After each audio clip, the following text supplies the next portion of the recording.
Tadinho, que nem horário de avião. O curso começa pontualmente. Eu queria primeiro dizer que, eu não, aliás, eu não preciso nem de te dizer, que você sabe como eu penso, você sabe o que eu sinto, você é um irmão, como a gente sempre fala, né? Quando o cara no exército passa fome, é que você vê quem é, né? Antes de passar fome, ninguém sabe quem é ninguém. E é nessa hora que a gente vê quem é quem, quer dizer, nossas vidas se entrelaçaram, né? É E isso para aí. mim é uma imensa honra, e inclusive você está fazendo a abertura, né? Desses seminários agora aqui da segundo semestre, como eu tinha conversado com você antes. Meu velho, a casa é sua, você está em casa, zero de formalidade, até palavrão pode, fique à vontade, tamo junto, vamos lá. Obrigado. Gonçalo, é recíproco, obrigado pelo convite. É verdade, quando a gente divide o último pedaço de pão com muita fome, que a gente sabe quem é que está do outro lado, né, cara? E naqueles acampamentos a gente fazia isso, é isso aí. Boa tarde a todos. Eu sugiro, como roteiro, falar durante uns 20 a 30 minutos e depois conversarmos. Então, eu proponho uma agenda. Primeiro, contar a vocês de onde eu falo e, para quem não me conhece, entender os meus preconceitos, vieses. Uma breve história da Granbil, que faz parte da minha história nos últimos 13 anos, muito intensamente.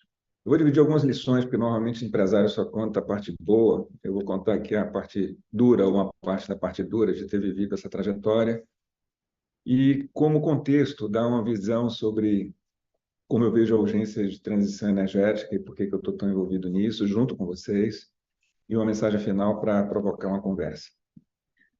Se estiverem de acordo, eu vou começar contando como eu me formei. Eu sou engenheiro civil da Universidade Federal da Bahia. Depois disso, eu fiz um MBA na Universidade da Pensilvânia e um mestrado em artes e ciências também na Universidade da Pensilvânia. Trabalhei a minha vida, boa parte dela, de fato, como engenheiro de campo. E mais ou menos em 99 eu fui para a Braskem.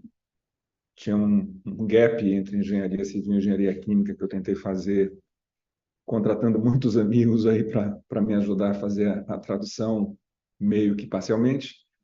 Fiquei no chão de fábrica também da petroquímica durante um tempo, fui responsável por parte da transição da Copeng na Bahia.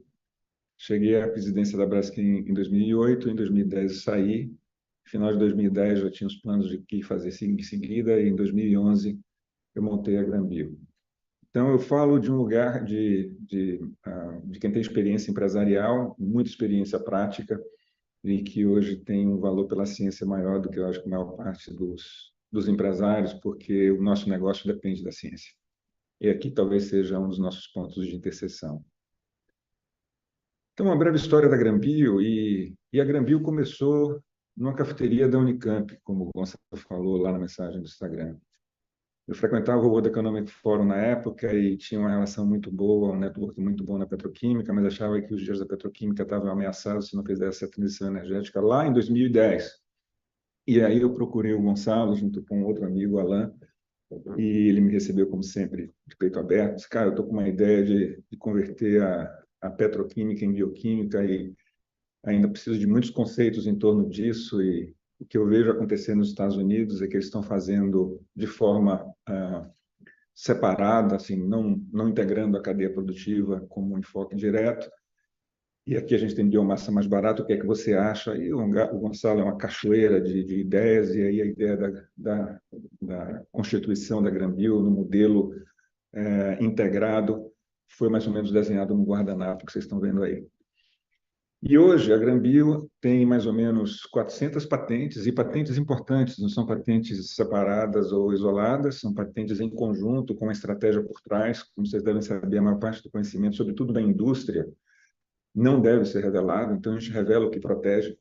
Então, o que deriva dessas 400 patentes é muito mais conhecimento do que está aqui, porque a gente não quer dar receita do bolo, né? A gente quer ser capaz de integrar essas patentes e preservar e proteger ao máximo a receita do bolo, que é onde está o real conhecimento, na cabeça das pessoas, a integração das pessoas, a integração com os parceiros.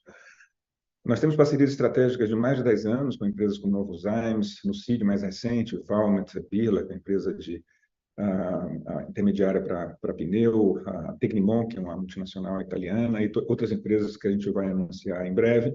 E a Unicamp, desde sempre, desde da sua origem, hoje a gente está dentro do IPT, então também começando nossas parcerias com a USP. Nós temos uma equipe de mais ou menos 140 pessoas, pessoas com muito conhecimento. Quando a gente roda e opera a planta, esse número vai para mais ou menos 500 pessoas. Ano passado, a gente teve uma receita de 120 milhões de reais e o valor econômico da tecnologia é o nosso maior ativo. Nós fizemos uma avaliação independente de quanto vale a nossa tecnologia se implementada e aí é que está o grande valor da GrãoBio. E por isso nós temos pressa de implementar essa tecnologia e converter em negócio. Fundamentalmente, o que a gente faz é converter vários tipos de biomassa em açúcar de celulose e um derivado de nanocelulose, que nós patenteamos 9 formas de compósitos, e nós queremos integrar a transição energética tanto em materiais avançados como em bioquímicos e em biocombustíveis.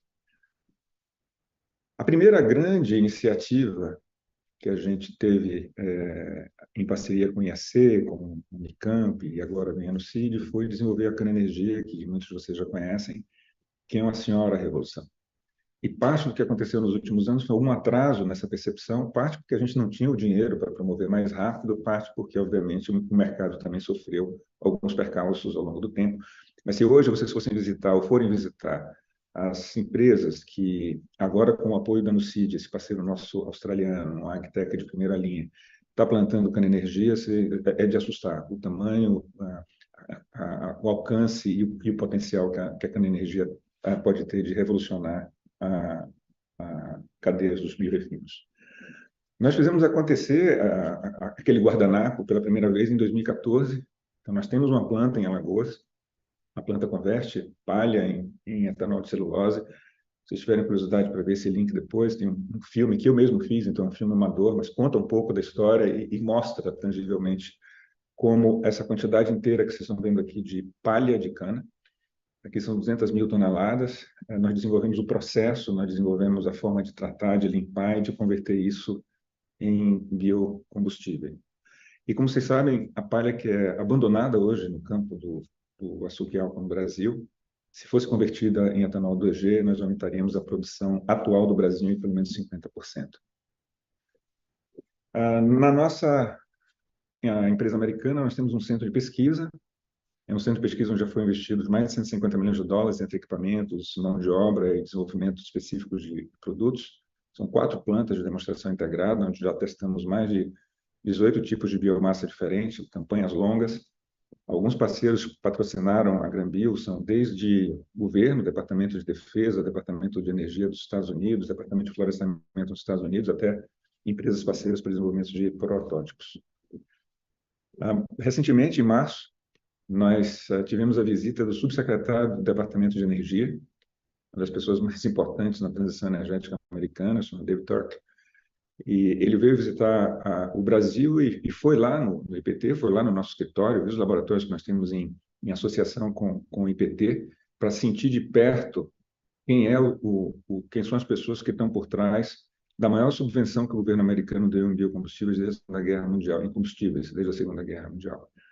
Esse endosso coroa esses 10 anos de insistência e de investimento em tecnologia, porque aqui é uma aposta inequívoca de que o governo americano não só está promovendo a transição energética, como vê a nossa plataforma tecnológica como um dos meios para atingir o net zero, ou a pegada neutra de carbono de SAF, até 2050. Deixa eu começar a parte talvez mais interessante da apresentação, que é contar um pouco de experiência. Eu acho que o maior risco do empresário, talvez do cientista, ou de quem começa ou empreende ou começa uma nova pesquisa, é o risco do viés cognitivo, como você traz os seus preconceitos para uma decisão do que fazer. E lá em 2011, eu tinha muitos viés cognitivos, que foram lições duras, que até hoje eu trago as cicatrizes. Primeiro, eu tinha uma rede de networking, de relacionamento muito grande, fora do Brasil, inclusive, e quando eu trouxe a ideia de que a gente ia tentar acelerar a transição energética da química, todos os principais autores com quem eu me relacionava, o presidente mundial da Dow, da BASF, da DSM, da Solvay, me deram um incentivo enorme, disseram, olha, quando você tiver alguma coisa de pé, vem aqui que eu me associo a você. E, de fato, isso aconteceu. A Solvay fez uma joint venture com a gente para butanol, a BASF um projeto de desenvolvimento para butanodiol, a DSM para ácido succínico, fora outros projetos que estão em acordo de confidencialidade que eu não posso contar. Então, naquele momento, além do entusiasmo do Gonçalo, do meu, do time que a gente tinha montado, nós tínhamos uma expectativa de que o mercado já estava pronto, e não estava. Nós tínhamos uma expectativa de que a maior parte da tecnologia já tinha sido testada. Tinha um outro viés aqui, que era quem estava concorrendo com a Granbio e quais eram as outras empresas que estavam eventualmente mais avançadas. A Dupont estava montando uma planta, investiu US$ 400 milhões. A Bengoa estava operando em comissionamento a sua primeira planta. A Mosig Zoff, que é uma das maiores petroquímicas do mundo, com quem nós associamos a tecnologia, também anunciava que já ia começar a planta dela 1 ou 2 anos depois. Então, e a DSM, com apoio nos Estados Unidos, o maior produtor de etanol americano, também estavam anunciando uma planta de 2G. Então, nós imaginávamos, não temos que dominar toda a tecnologia, vamos dominar alguns gatilhos, vamos ter a biomassa mais competitiva e vamos fazer muitas plantas. Então, o viés cognitivo vem não só daquele preconceito de ter trabalhado numa empresa grande, que os recursos eram abundantes e quase infinitos e que o mercado já estava pronto. E para coroar tudo isso, o petróleo estava a US$ 110, eu achava que ia demorar muito tempo para o petróleo cair, e ele caiu rápido. E o outro preconceito, o outro viés, era obviamente do mercado financeiro. O mercado americano estava no meio de uma bolha verde, ele tinha começado o investimento depois da crise de 2008 de Lehman Brothers nos Estados Unidos, e algumas empresas de risco, venture capitalists, tinham investido muito dinheiro em empresas como a Amyris, Kior e outras empresas do setor, e essas empresas estavam sendo lançadas na Bolsa de Nova York a US$ 1 bilhão, US$ 1,5 bilhão, e eu brincava com o Gonçalo na época que o nosso PowerPoint era muito mais rico do que o PowerPoint que a gente via naquelas empresas. A diferença é que a gente estava no Brasil e ele nos Estados Unidos. Outra lição é o equilíbrio entre o ego teimoso e a resiliência objetiva. Eu trago um pouco dos dois, né? Às vezes um pesa mais do que o outro, mas há uma diferença quando o ego teimoso prevalece, porque o gerenciamento de risco ele se esvai. Resiliência objetiva é ter essa tal teimosia, mas com método, com sistemas implantados, protocolo e, sobretudo, uma disciplina financeira muito, muito grande. E o que se aprende disso, nesse diálogo aí do ego com a objetividade, é que o tempo não é o seu. O tempo é o das circunstâncias, é o do mercado financeiro. O tempo não é o seu, é a maior lição. Se você errar o tempo, você pode errar um passo de sobrevivência para a sua empresa. É sempre sobre pessoas, não é um jargão isso. É sobre as pessoas. Então, se você tem pessoas de talento junto, o negócio dá certo. Se você é o maior talento do seu negócio, não vai dar certo. E mesmo que as pessoas com quem você trabalhou, Gonçalo é um bom exemplo, eu tenho outros tantos, por algum momento de circunstância de vida ou trajetória, saiam do convívio, se a rede permanece, se o relacionamento de confiança e o contato permanece, está valendo. Mas nunca deixe as pessoas de talento de fora, mesmo que elas não estejam trabalhando dentro do seu negócio. Cooperar efetivamente ainda é muito mais difícil do que eu pensava. É muito difícil cooperar, muito difícil. Cooperar com a universidade, mesmo que pareça às vezes que não é o mesmo objetivo, cooperar com outras empresas é ainda mais difícil, porque cada um esconde um pouco do seu próprio objetivo, e sobretudo pela natureza humana, né? A natureza humana, desde o líder geopolítico que vê o risco de guerra como um extremo e te coopera até determinado ponto, ou que vê soberania política, mas, sobretudo, na cooperação de uma cadeia produtiva, seja de inventar e tornar tecnologia ou de tornar uma tecnologia em negócio. Parte dessa dificuldade é que você sempre vai ter que cooperar com alguém com uma agenda muito diferente da sua, na própria cadeia produtiva, sobretudo de quem defende legado. Cooperar com a empresa de petróleo é dormir com um hipopótamo, e ele vai virar em cima de você, é uma questão de tempo. Então, ou você dorme com o hipopótamo do lado de fora da cama, com o olho aberto e fechado, ou ele vai te amassar, mesmo que a agenda seja de cooperação por algum tempo. E a gente foi amassado. algumas vezes. Essa foi uma lição importante do meio de olho aberto. Não crie expectativa de que o governo vai se antecipar ou mesmo cumprir os mandatos que promete. O governo passa, ele tem a própria agenda, as desculpas são muitas. Garanta o compromisso do cliente desde o começo. Quando a gente fez a primeira planta de etanol celulósico, eu não tinha um cliente na ponta garantindo que ia comprar o etanol celulósico e pagando por ele. A gente confiava que o mandato da Califórnia ia acontecer, ia ter um prêmio sobre o etanol comum. A gente acreditava que o etanol da Europa ia acontecer com o RED 1 e depois o RED 2, garantindo um prêmio ainda maior de carbono na mistura de combustível avançado.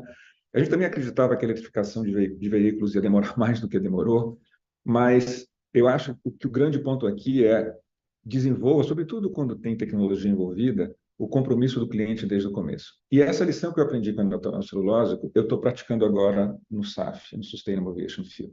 Eu só vou adiante nos meus projetos, nos projetos da Granbio, quando um cliente na ponta está me garantindo que vai comprar o que eu produzi nas primeiras plantas pelo custo que eu produzi, e nós dois vamos fazer uma aliança para que, quando o custo for caindo ou reduzindo, os dois ganham.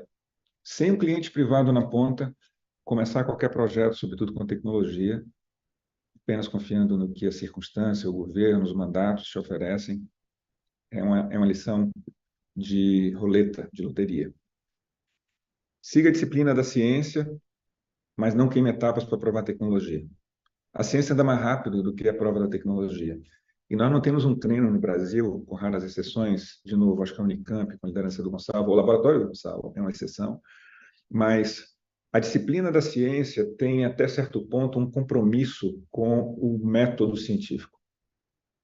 A partir de uma boa ideia, provada cientificamente, o acesso ao mercado, a prova do rendimento tecnológico e o acesso, sobretudo, de um produto novo, é um outro jogo completamente diferente.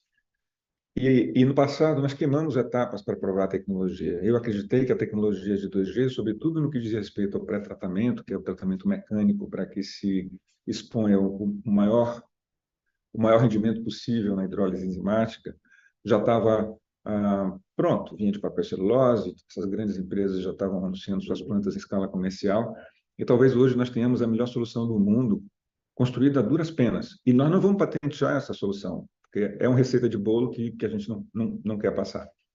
E ninguém passou lá atrás. Aqui eu vou fazer um parêntese sobre cooperação. Não sei se Gonçalo se lembra disso. Lá em 2015, todo mundo estava com problema na partida da planta. Aí teve um seminário na Califórnia, e era um seminário do setor. E eu fui para esse seminário e nós sentamos na mesa, tipo, 11 pessoas da cadeia produtiva, desde os fabricantes de enzima, quem estava produzindo as primeiras gotas de etanol celulósico. E ali houve uma proposta trazida pela McKinsey na época, que estava, de certa forma, a consultoria organizando esse evento, de cooperar para a solução do pré-tratamento. Se todos cooperassem na solução de uma parte da cadeia produtiva, onde não precisava ter patente, e era o mais básico, o tratamento hidrotérmico, e ninguém quis cooperar, porque todo mundo achava que estava mais perto da solução, e até hoje a maioria está longe dessa solução. Como eu vou dizer mais na frente, cooperar é muito mais difícil do que eu pensava. Importa menos sua visão do que o teste de realidade de quem paga, já falei um pouco sobre isso, mas eu tinha a visão lá atrás de que quando a gente tivesse o produto, iam chover clientes na minha porta, ou chover mandatos, e a gente ia revolucionar o negócio. Como eu disse antes, o tempo não é o meu, e se não tiver alguém pagando prêmio pela descarbonização, pelo produto verde, qualquer que seja, o polietileno verde da Braskem, o etanol celulósico da Granbio, um prêmio sobre o que já está em legado, produzido há muito tempo, pode demorar muito mais tempo do que você espera. Aqui um pouco mais rápido, eu não preciso pregar para convertido, acho que todos vocês entendem o momento que a gente vive, e muitas reações hoje já institucionais para reagir a isso. Eu, particularmente, agora, uma visão mais pessoal, eu acredito que ainda dá tempo de resolver a mudança climática sem todo o embasamento científico, talvez que eu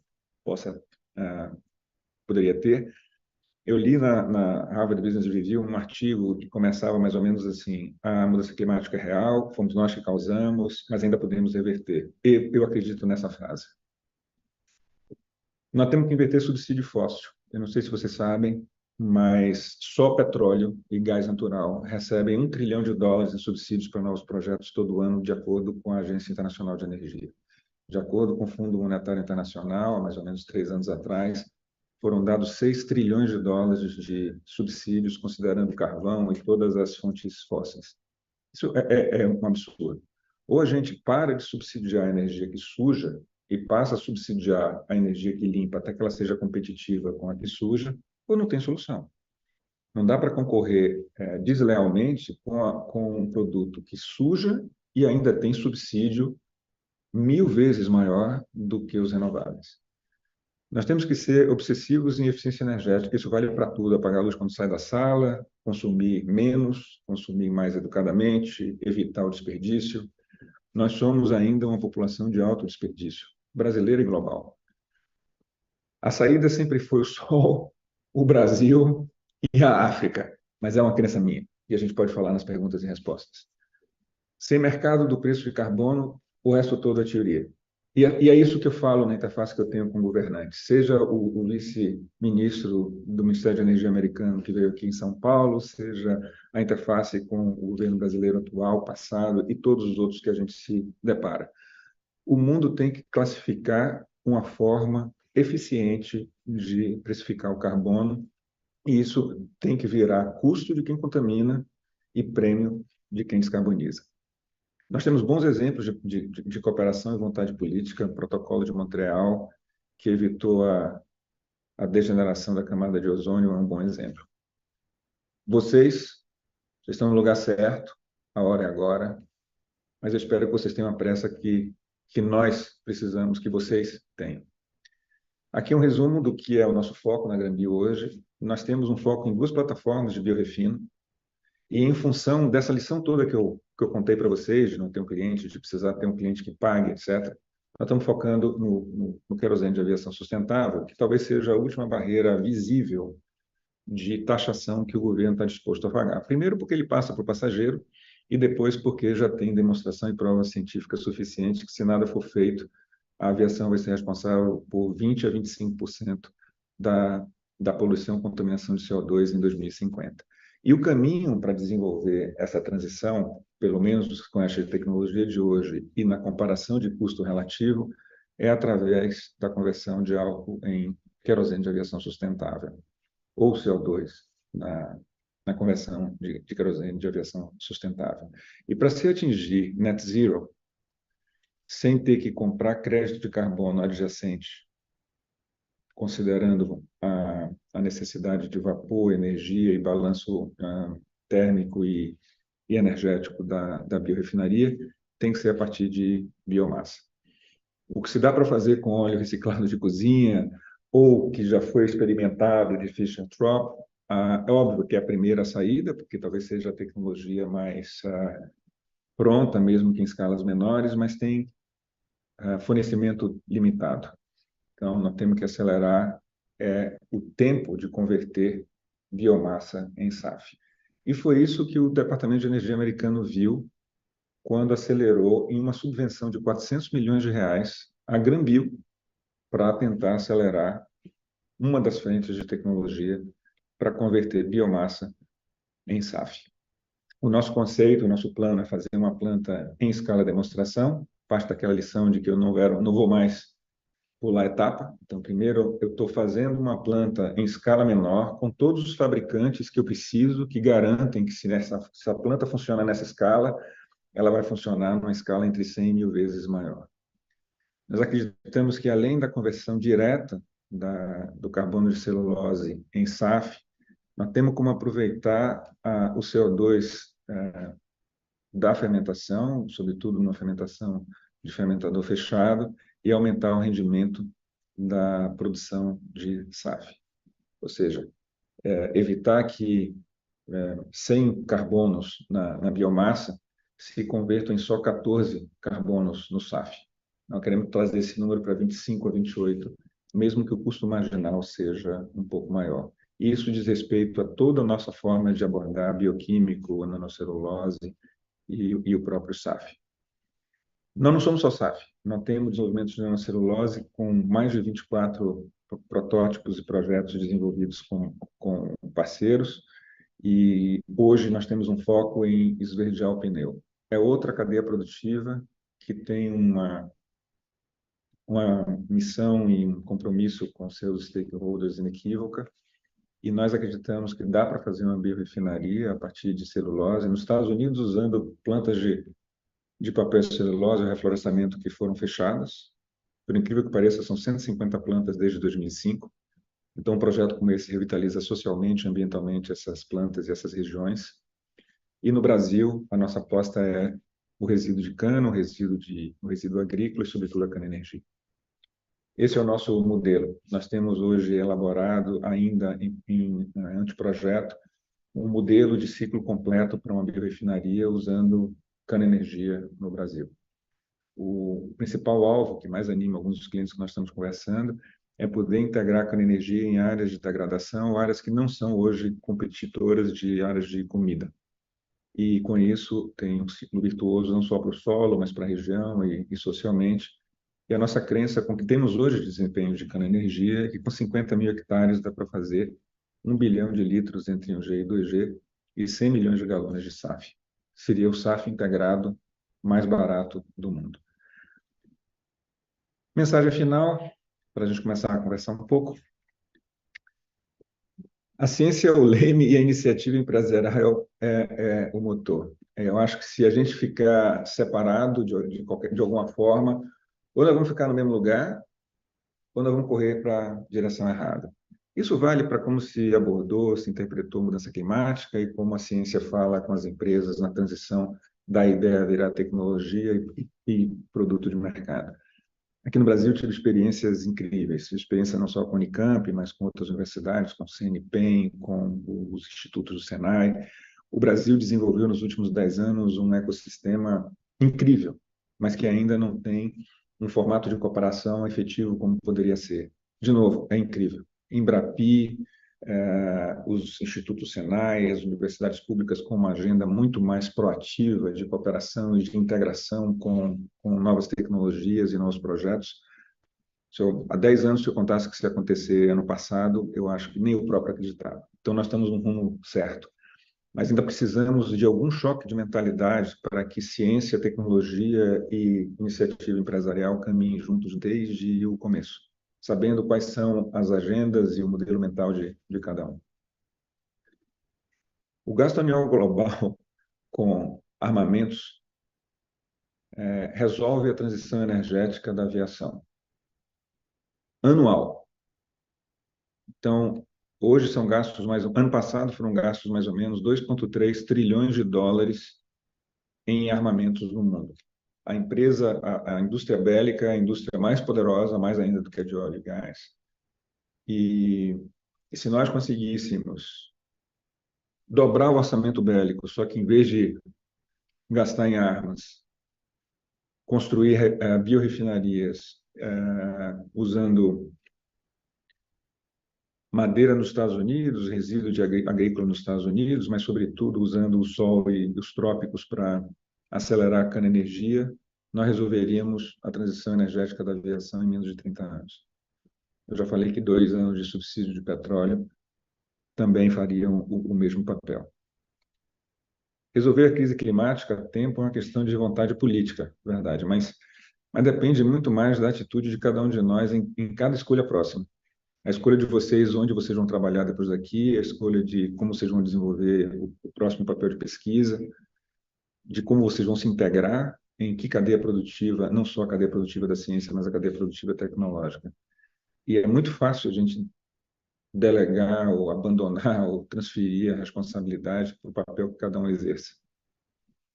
Eu costumava dizer que, quando a gente começou o negócio, que a esperança dos meus filhos era a nossa geração. Eu dizia assim, se a nossa geração não fizer nada, a próxima geração vai sofrer uma consequência irreversível.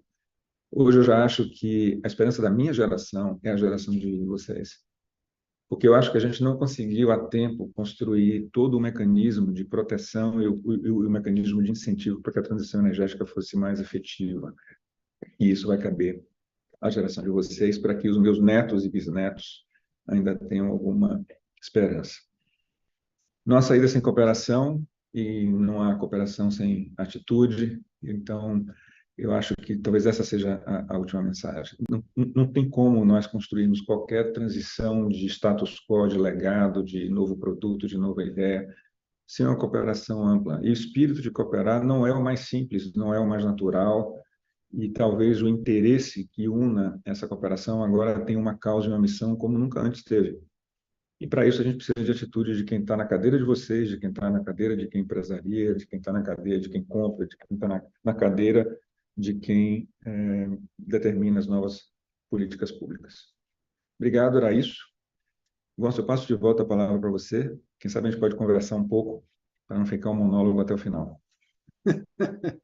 Grade, sensacional. O pessoal, quer dizer, a gente eu já olha aqui, rapaz, quando eu vejo esse quadro, muitos empresários, viu? E eu vou querer, inclusive, que eles comentem. Mas antes eu queria aproveitar e te perguntar o seguinte: você não falou nisso, mas Gradin também ele está liderando, né?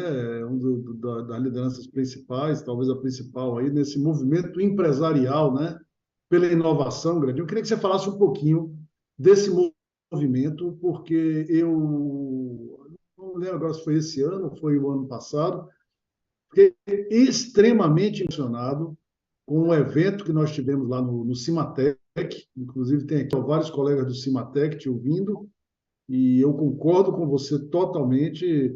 Logicamente, sendo baiano, a gente tem um viés, né? Mas eu acho que o Cimatec é uma coisa que se existisse, né? Quando nós estávamos iniciando a Nossa, Granbil, era quer outro. dizer, o que nós não tínhamos internamente, que era essa capacitação na área de pré-tratamento, daquela engenharia, quer dizer, isso aí a gente teria, né, resolvido essa parada. Mas eu queria te ouvir primeiro, o que é que você está achando da MEI? Eu fiquei impressionadíssimo, eu nunca tinha visto aquilo, eu nunca tinha visto políticos, empresários, acadêmicos, todo mundo numa mesma mesa. O que é que você tá, e eu sei que você é talvez a figura mais icônica Não.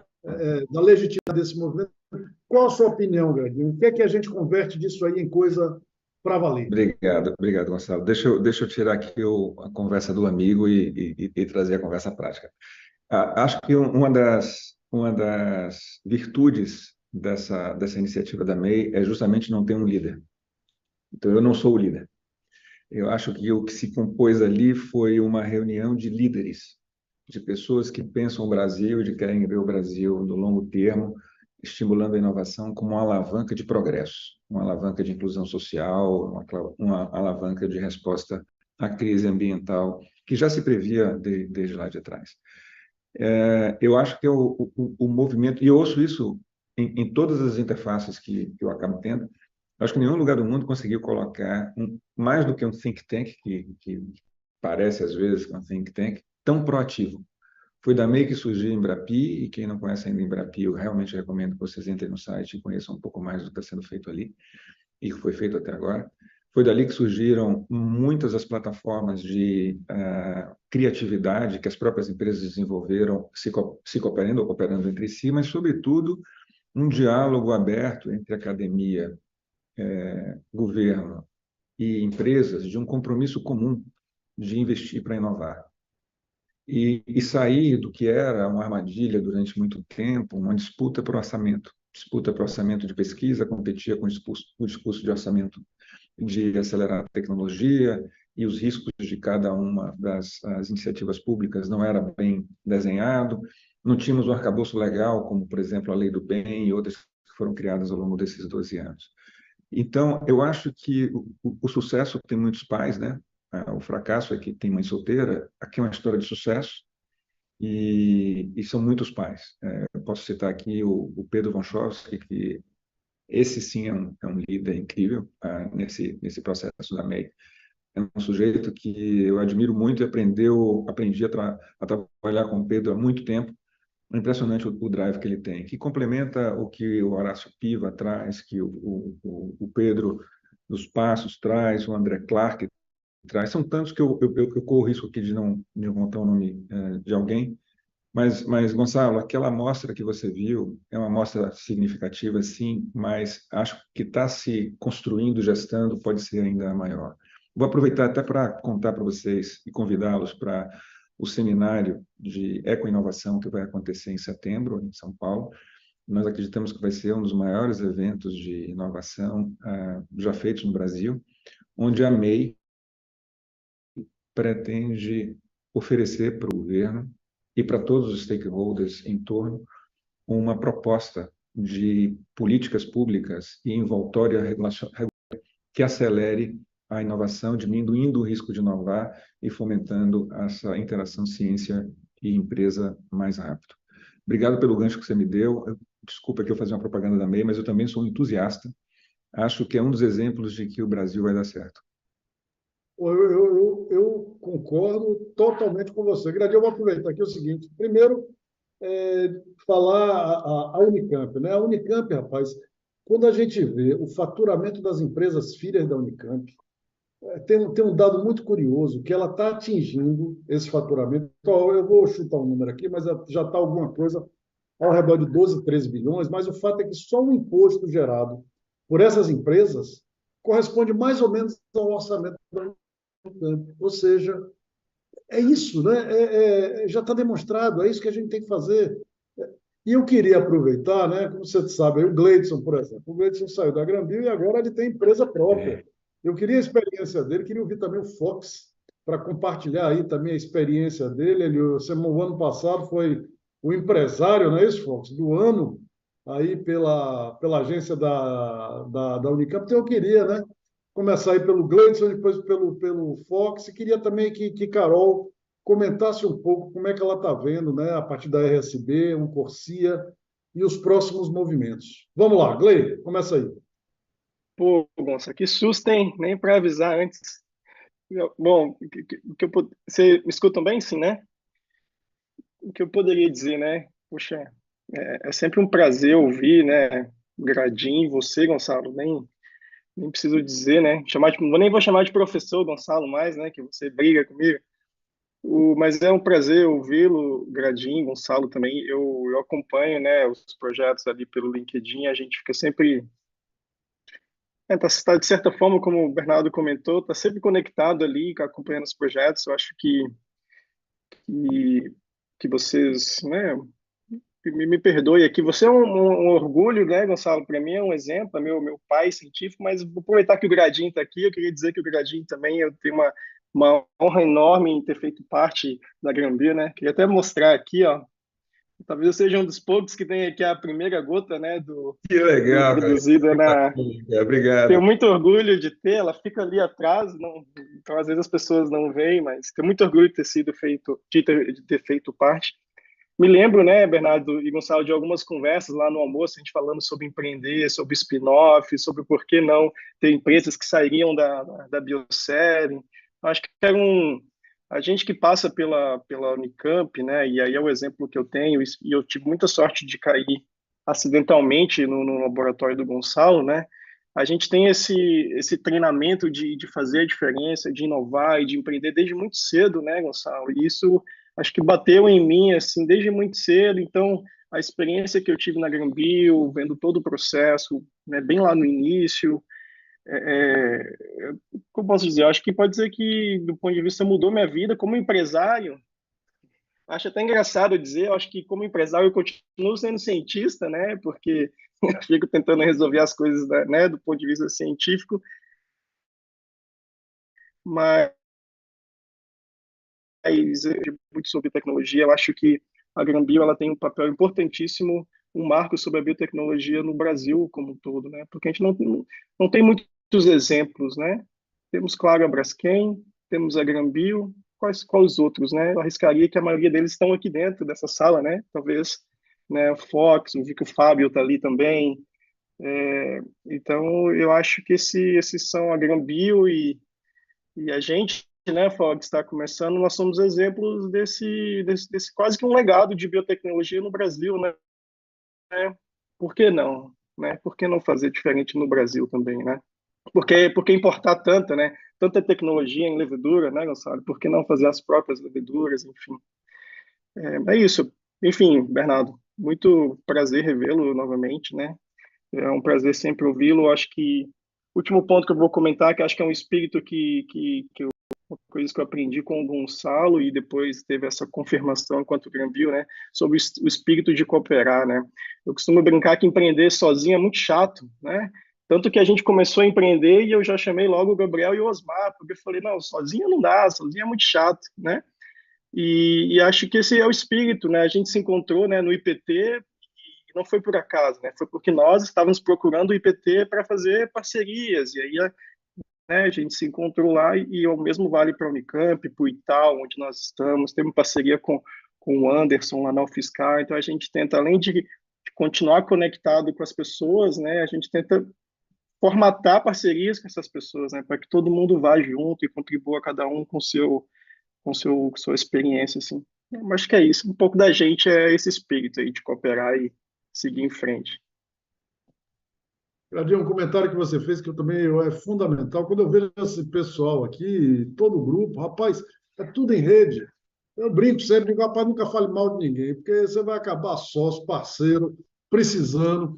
Fox, comenta aí, bicho. Tem também, né? Eu não vi, o Fábio aí está com a câmera fechada, ele também, mas ele vai abrir, né? Aí, o nosso, que aí está na empresa, na ECRA, e também, né? Montou empresa e agora aí está no Brave, né? Com o Agave. E manda bala, Fox, comenta aí. Bom, primeiro, obrigado, Gradin, pela aula, porque foi muito bom ouvir. Eu estou há algum tempo já acompanhando a história da Granbio, fui bolsista de iniciação científica da Granbio quando entrei no laboratório do Gonçalo em 2012 e vi o nascimento das primeiras ideias e foi muito motivador participar dessa equipe por vários motivos e inclusive me inspirou depois a seguir nesse caminho do empreendedorismo, né? Primeiro porque a gente via os desafios e sabia que jogar contra as chances é uma possibilidade. A gente via vários desafios gigantescos dentro da empresa na época. Eu lembro de uma frase que apareceu: tem 47 pessoas de determinada equipe tentando fazer isso, por que que duas vão fazer isso? E a resposta sempre era: porque alguém vai ter que fazer, se não for um dos 47, vai ser um dos dois e vamos fazer isso funcionar. Então, foi muito bom. Outra coisa que eu fiquei feliz de ver, e eu tenho me perguntado bastante, e você apresentou brilhantemente aí, é qual é o limite entre a teimosia e a persistência, né? Isso tem me atormentado um pouco, mas foi elucidador ver isso na sua apresentação. Fico feliz. É uma honra participar de alguma forma dessa história da Granbio. Acho que eu acredito muito no projeto como ideia. Eu acredito muito nessa questão de que as pessoas fazem as empresas. Hoje eu enxergo isso mais do que eu enxergava à época. Empreender é um desafio onde o produto é secundário. As pessoas elas têm que entender o valor delas e é isso que move o mundo, é isso que move as empresas. Não tem como ser diferente. Acho que depois de 5 anos empreendendo, a Foxes, que é a startup que eu fundei em 2018, está aí. Teve seus altos, teve seus baixos e, como todo bom empreendedor, eu entendo que o desafio é fazer uma solução de problema e a ciência tem um caminho para isso. Então, ler livro de startup, ouvir aula, ouvir questões empresariais sempre remete, como o Gleison falou, à ciência, não tem como escapar disso, né? Parece que eu estou lendo ou ouvindo uma aula de alguém da academia, em última instância. Isso é muito importante. Eu acho que essa relação que a Unicamp, principalmente, mas outras universidades têm feito de se aproximar cada vez mais do meio empresarial é relevante, é necessário. A gente já vê grandes exemplos fora do Brasil de como isso funciona e o Brasil, por que não, também pode ter seu ecossistema cada vez melhor. Eu acho que inspirar essa aproximação por meio de um exemplo concreto como o que a Granbio tem apresentado nos últimos anos é muito gratificante. E, de alguma forma, isso me trouxe também aí para a minha vida a felicidade de entender que dá para empreender e não só em TI, né? Você pode ser biólogo e fazer uma startup, pode trabalhar com biotecnologia, por que não? Acho que o grande exemplo que eu sempre levo é a Granbio. Isso me traz muita alegria de ter participado e de ver que o projeto continua e continua firme com novas ideias, novos horizontes aí. Então, agradeço a a palavra também para o professor Gonçalo. Fico à disposição para conversarmos, quem sabe um dia. A Foxes não tem tamanho ainda, mas quem sabe um dia uma ideia brilhante não aproxima a gente de novo, né? Pode ser. No dia que você quiser. Vocês não têm ideia da alegria que vocês dois me dão quando falam assim. Vocês não têm, nem passa perto de vocês a ideia de como eu fico feliz de ouvir vocês. A Grande Fox na Bioceller, né, Fox? Você estava lá no início, não é isso? Foi, acho que um dos primeiros bolsistas, né? O Osmar e o Leandro Exatamente. cuidavam de mim, né? Era iniciação científica ainda, acho que era, né? É isso Foi, mesmo. 2012. Tá vendo aí, Bruno? Olha aí, Grande. Tá Agora, bom. Carol, me dê um minutinho aqui. Deixa eu falar uma coisa que você falou que ficou aqui na minha cabeça. Esse dado que você deu de que empresas que nasceram da Unicamp teriam hoje um faturamento com imposto correspondente equivalente ao orçamento da Unicamp, que seja 1,5 bilhão ou 2 bilhões, eu não sei qual é o orçamento da Unicamp. Cara, isso é tão forte. Isso é tão forte. Você imagina se a gente estivesse assim, num momento perfeito de governantes olharem, olha, a universidade pública pode ser autônoma. Ela pode ser autônoma se ela se juntar com um ambiente produtivo, de forma que toda essa brotação gere uma troca. E essa troca não necessariamente vai passar só por royalties ou por um acordo de início. Se houvesse uma conta, né, uma conta corrente de que o governo dissesse assim, ó, se você nasceu na Unicamp, 30% do imposto que você vai gerar, você devolve para a Unicamp durante 10 anos só. Já pensou? Desculpa, que só um parêntese aqui, porque foi Ah, irresistível. Gradinho, um parênteses fundamental, mas o que eu acho muito legal da Unicamp medir, sabe, da Unicamp medir, é porque a gente gera número, a gente gera números, a gente vê, logicamente, e do mesmo jeito que tem a Unicamp fazendo isso, muitas universidades com, rapaz, um Claro, toquezinho. tô perto da USP agora. A USP é uma potência, cara, uma potência nacional e internacional. Quer dizer, é só abrir um pouquinho, abrir uma fresta. Se abrir uma fresta, vai ser uma enxurrada de.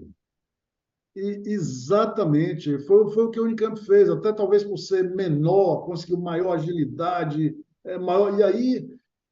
E olha, ainda tem muita coisa para melhorar, muita coisa mesmo. Imagine quando a gente liberar todo o nosso potencial produtivo. Pô, não tem que segurar. Quando, de novo, quando eu olho esse quadro aqui, eu vejo quantas empresas, né, o pessoal gerou, quantas novas estão sendo geradas. Estou vendo aqui, né, a Carol, a Poli, estamos conversando muito sobre viveiros, né, de agave, novos viveiros. O pessoal que está. Os Lucas, né? Lucas Parreira, estão com empresa que agora conseguiram um aporte, né, de investidor de risco, já estão produzindo enzima comercial no nível altíssimo, Gravinho, projeto que começa lá na Bioceller, né?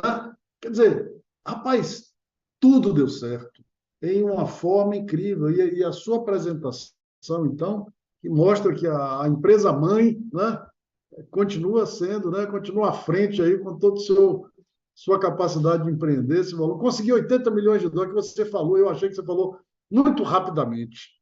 Meu amigo, consegui 80 milhões de dólares em grant. 80 milhões, isso não é, como você comentou, desde a Segunda Guerra Mundial, acho que nunca teve um grant desse para uma empresa como a Grão. Isso não é pouco, isso é demais. Carol, queria que você comentasse como é que você está vendo aí, você que está nessa posição aí de, né, de enxergar o mercado de carbono, manda bala. Bom, obrigada, Gonça. Primeiro, parabenizar o Bernardo e, de novo, é sempre excelente te ouvir. Eu sempre fico feliz em ouvir suas apresentações e pensar que também a gente teve essa oportunidade de aprender, crescer e conviver com você e com o Gonçalo na Granville. Só para comentar, assim que eu entrei na RSB e eu tive essa, essa função de promover o setor de SAF aqui no Brasil, de combustível sustentável de aviação, e me deram a liberdade de pensar nos projetos, criar os principais projetos. A primeira coisa que eu fui buscar, e acho que com base no nosso aprendizado na Granville, era a gente precisa entender a disponibilidade de matéria-prima e se isso é barata ou não. E a segunda coisa foi responder questões básicas. Qual é o custo da matéria-prima? Qual vai ser o custo do meu combustível na hora que eu produzir? Qual vai ser meu investimento? qual vai ser minha taxa de retorno interna. E, então, os dois principais outcomes assim, que a gente teve da RSP foi desenvolver essa busca de feedstock, de matéria-prima, principalmente resíduos para produção de SAF, que a gente fez esse mapeamento, e a segunda foi desenvolver uma calculadora que tentasse avaliar a produção de SAF no Brasil. Eu acho que isso veio muito do meu aprendizado, principalmente com a Granbio. E eu acho que essa experiência que você teve, que a gente teve na segunda geração, e eu levando para o SAF é essencial, é fundamental para que dê certo. Do meu lado, da parte que eu vejo hoje da RSP, e da parte de regulamentação, da parte principalmente do CORSIA, eu acho que é da questão da regulamentação da aviação civil internacional. O que eu sinto falta hoje no Brasil, o CORSIA vai ser mandatório a partir de 2027. E eu acho que, primeiro, políticas públicas são fundamentais se a gente quer desenvolver um novo setor. Sem políticas públicas, acho que a gente não chega em lugar algum, e eu vejo isso por diversos produtores no mundo inteiro que estão buscando a produção de SAF naqueles países que têm incentivos, basicamente Estados Unidos, e alguns mandatos, como por exemplo a Europa, que precisam atender esses mandatos. Mas o que eu vejo em relação ao CORSIA, em que vai ser mandatório a partir de 2027, é que o CORSIA, eu só consigo certificar e fazer um combustível que seja elegível ao CORSIA se eu tenho as matérias-primas já incluídas no CORSIA, se já são reconhecidas. E hoje eu ainda não vejo, por mais que a gente tenha uma delegação excelente brasileira trabalhando no CORSIA, eu acho que ainda falta um pouco de um alinhamento e uma colaboração, de novo a questão da colaboração, entre os interessados brasileiros para trazer para eles novas matérias-primas. Então, a macaúba não está no CORSIA, que é uma matéria-prima que pode ser de interesse para a produção de SAF, e isso demora tempo. E a inclusão de nova matéria-prima para ser reconhecida por uma regulamentação internacional é de 1 a 2 anos. Então, a partir do momento que a gente tem uma estratégia de país e que quer produzir SAF e levar o Brasil a ser um dos principais produtores de SAF do mundo, a gente precisa ter uma estratégia como essa. Então, acho que hoje eu sinto, da minha visão, e que eu já comentei até em outros, para o pessoal da ANAC, inclusive, o pessoal do Ministério, que a gente precisa dessa estratégia. Mas, fora isso, de novo, eu acho que a gente tem um excelente potencial. O Gradinho, como um dos líderes nessa área, melhor ainda, então. Por mais que a produção provavelmente vai ocorrer nos Estados Unidos no início, mas acho que depois a gente traz para cá com etanol brasileiro também. Eu acho que nós estamos em boas mãos. Valeu, Carol. Gradinho, eu queria. Bom, o tempo está. Mas eu queria antes fazer uma coisa. Eu estou vendo aqui o Jorge Lepkinson. O Jorge também trabalhou com a gente, mestrado, doutorado, graduação. E na Granbio, provocado por você, o pessoal do Senai veio nos procurar. Não sei se você lembra, né?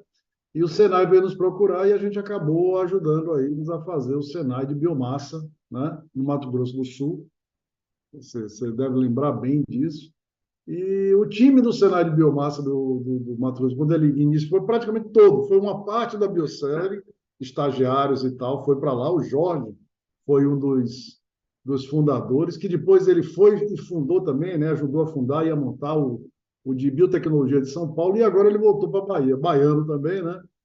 E está no Senai Cimatec fazendo justamente essa conexão. Mas o que eu queria dizer com isso é o seguinte: olha quanta coisa o movimento empresarial acabou semeando, né? Acabou semeando, e se não fosse você, essas coisas possivelmente não teriam, né? Não teriam acontecido.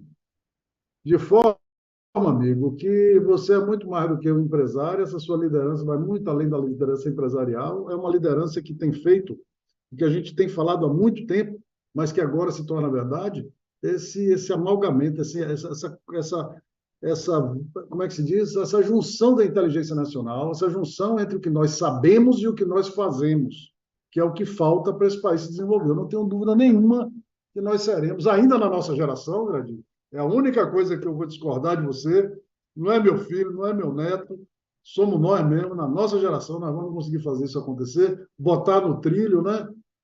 E aí,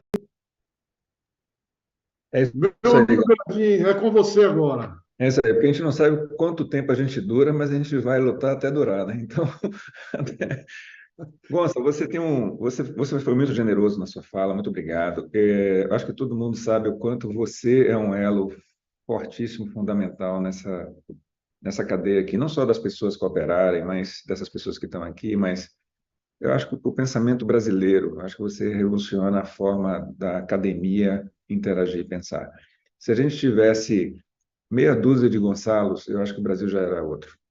Então, quando a gente fala de tudo que está sendo realizado e tem um papel de que você está sempre assim num exercício primordial. E é sobre pessoas sempre, né? Então, eu acho que cada um de nós tem o seu papel no momento, na circunstância que ocupa, mas tem a milha extra que alguns acabam se colocando e fazendo, e eu acho que você é o cara da milha extra, velho. Você é realmente... Eu sou muito orgulhoso de ser amigo seu e de tudo que a gente faz junto, né? Fez, já aconteceu, tudo que a gente faz junto. Eu queria agradecer muito o tempo e a atenção de vocês. Eu estou imensamente feliz, me emocionei uma parte aqui da fala, ouvindo o Gleidson, a Carol e o Fox falarem. Eu acredito nisso aqui que a gente está vendo hoje. Eu acredito que é tanta coisa que se pode fazer quando coopera, que não cooperar é um desperdício, seja ele narcísico ou de energia. E eu espero que esses exemplos aqui se multipliquem e minhas portas continuam abertas para quem quiser cooperar, discutir ideias e mudar o Brasil para melhor. Gonça, brigadíssimo. Gradim, deixa eu, para a gente finalizar aqui, primeiro lhe dizer que eu fico emocionado também, você sabe. E eu queria comentar o seguinte, rapaz, não sei se você percebeu quem é que está aqui na nossa sala, eu não sei se ele consegue falar, mas o nosso comandante, Capitão Heitor, hoje coronel, está participando também, veio te ouvir, e eu queria finalizar. Estou vendo ele aqui, ó. Aqui Aí, do... ó, Coronel Heitor, rapaz, olha, esse cara que tá aí, não sei se ele vai conseguir falar, se ele consegue. Mas esse cara, não é exagero, não. Primeiro, no quartel, até o coronel batia continência para ele, prestava continência para ele enquanto ele era, porque ele tinha tanto penduricalho na farda. Ele era forças especiais, ele era paraquedista, ele era não sei o que lá, ele era comando, ele era aquilo, ele era aquilo. Era um sujeito. A gente deu uma sorte, Gradinho, de ter esse cara como nosso comandante. A gente sofreu muito por causa disso. É verdade. Ele nos fez sofrer um bocado fisicamente, mas o aprendizado, né? Eu continuo chamando de capitão, para mim isso é quase um apelido, mas o Coronel Heitor, o extraordinário Coronel Heitor, né? Foi incrível. E uma frase que tínhamos lá, né? E ele nos ensinava, né? Comandar, liderar é sagrado. Liderar é sagrado, né? E eu falo sempre para os meninos, o que a gente tenta montar aqui, né? É o ambiente para que os líderes surjam e ter uma liderança como você, meu irmão, né? Como amigo fraterno e mudando o país é emocionante. Gradinho, eu sei que você, 2 da tarde, tem uma hard, né? E vamos finalizar. Pessoal, olha, agradeço aí a todos, boa tarde a todos, já anunciando. Semana que vem, Gradinho, sexta-feira, vai ser sexta-feira, não vai ser quinta. Se você puder participar, muito, muito legal. O presidente da Bosch, o Gaston, vai bater um papo com a gente.